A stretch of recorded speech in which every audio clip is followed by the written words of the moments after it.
Meu nome é Andressa e eu vou trazer nessa aula algumas abordagens um pouco mais específicas da surdez na infância. É importante assistir primeiro a aula de fisiopatologia das surdezes para depois assistir essa aula, porque tem alguns conceitos que são abordados na aula anterior que são importantes. A surdez na infância, gente, olha, de meio a 2,3% das crianças, tá, tem hipoacusia, ou seja, um rebaixamento auditivo. E 1 a 2% dessas crianças sofrem surdez bilateral. É muito importante a reabilitação precoce dessas crianças para a gente garantir um bom desenvolvimento. E nem todas as causas de surdez são diagnosticáveis, são facilmente identificadas e às vezes a gente observa muito essa frustração dos pais ou dos cuidadores, porque fala assim, mas por que eu tenho essa perda? Por que meu filho tem essa perda? O que aconteceu? Existem alguns genes relacionados à perda auditiva ou até à anacusia, que é a perda total, que eles já são mapeados e identificados, mas alguns que ainda não são. Esses testes genéticos, eles não são assim facilmente disponíveis, eles têm um valor elevado alto. E outras causas que não são incomuns são os acometimentos por vírus da via auditiva, causando mesmo uma perda de audição. E às vezes aquele acometimento viral aconteceu lá atrás, a gente não fez um diagnóstico, não teve, então infelizmente algumas causas a gente não consegue identificar. Mas a gente consegue identificar a perda, a gente consegue identificar o grau dessa perda auditiva e principalmente consegue reabilitar, o que é o mais importante. Então, relembrando, eu posso ter perda mista, eu posso ter perda condutiva ou perda neurosensorial, de acordo com a causa da perda auditiva dessa criança. Em relação à gestação, é muito importante que a gente saiba dados da gestação, porque o ouvido médio ele vai ser desenvolvido lá no 3º trimestre, o ouvido interno está formado em torno do 6º mês. E algumas doenças, tá, que acometem a gestação, eles podem sim atrapalhar o desenvolvimento desse ouvido e trazer sequelas ali. 16 tipos de surdezes hereditárias não estão relacionadas com outras malformações. Às vezes é só aquela causa ali, porque quando a criança tem alguma síndrome, eu encontro outras características ali, né, síndromes que a gente sabe que são associadas à perda de audição, a gente pesquisa, mas olha para ver, 16 causas genéticas, né, 16 causas hereditárias não estão relacionadas a nenhum dessas outras anomalias, tá? Existem as causas maternas mesmo, infecções, uso de drogas, algumas causas uterinas que também têm que ser investigadas. Além disso, na anamnese, como foi abordado na aula de surdez, a gente precisa pesquisar a prematuridade um fator de risco, o baixo peso ao nascer um fator de risco, a presença de infecções como toxoplasmose, rubéola, cachumba, herpes, sarampo durante a gravidez, a incompatibilidade de RH é um fator de risco.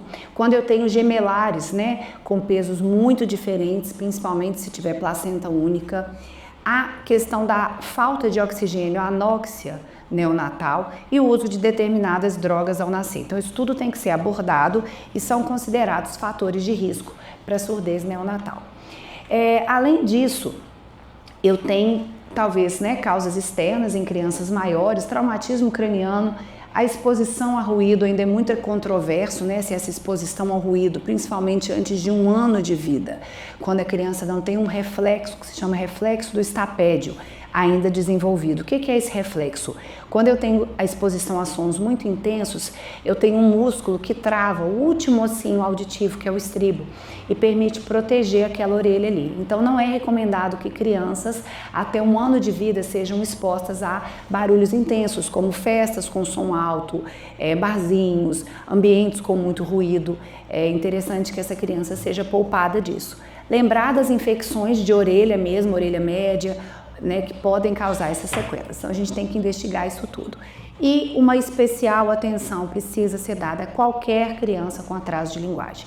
Não é incomum a gente receber no consultório crianças com 2, 3, 4 anos já em tratamento fonoaudiológico, já identificada essa questão do atraso de linguagem, ou pelo pediatra, ou pela fono, ou pela escola, e que não foram submetidas a uma avaliação da audição.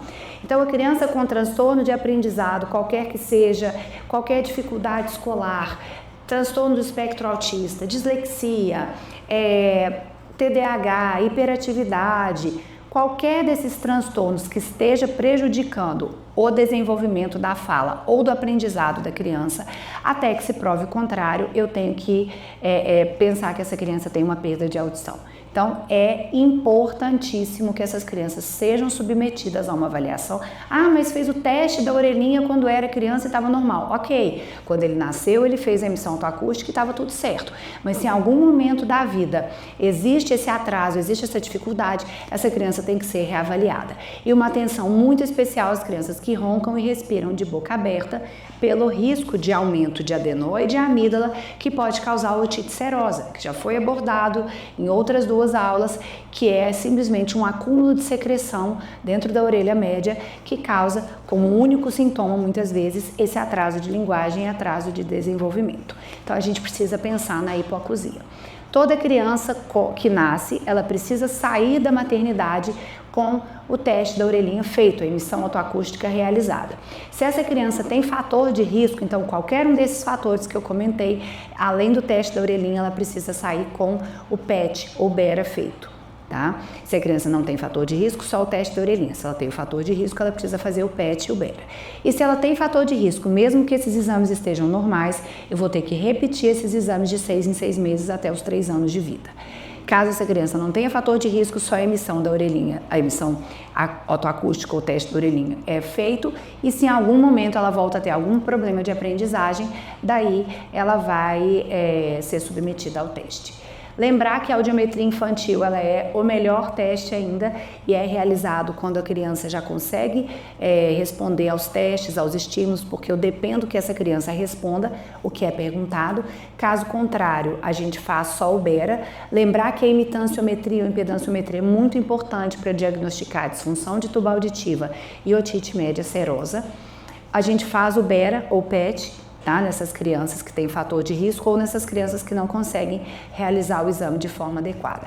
O aparelho auditivo, ele precisa ser adaptado até 1 mês de vida, né? 6 meses ali, os protocolos mais antigos falavam 6 meses, mas a gente já, a literatura já mostra, os estudos, que quanto mais precoce for essa adaptação, melhor o desenvolvimento dessa criança, e se ela tiver uma anacusia, uma perda total de audição, ela é candidata ao implante coclear, que deve ser realizado entre os 6 meses e 1 ano de vida, bilateral, se a perda for bilateral, unilateral se for unilateral, e se for só uma perda auditiva, só o aparelho auditivo resolve.